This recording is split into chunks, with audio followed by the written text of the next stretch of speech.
Tell my mom I did my best. Tell my mom I did my best. Tell my mom I did my best. Tell my mom I did my best. Not going to accept the move that they've started to triple our school fees. If comrades cannot get 16,000, where do they expect us to get 48,000? We cannot be able to do that. If the government is tired of comrades, if they are tired of having us in school, let us close all the universities, go home and become farmers and fishermen. But increasing the school fees and reducing the help is not going to be accepted. And they must know that help is not help.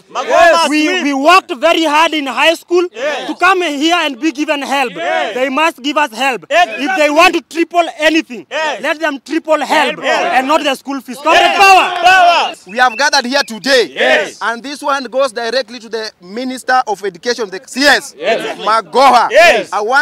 We want to tell you that making decision is a process, that parents are stakeholders, students are stakeholders, and that this issue of fee increment is not going to be accepted. It should be an inclusive process.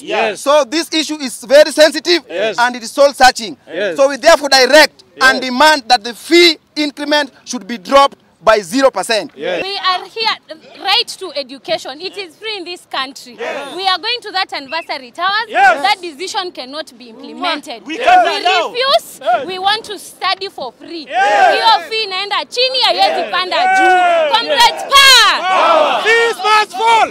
Fees must fall!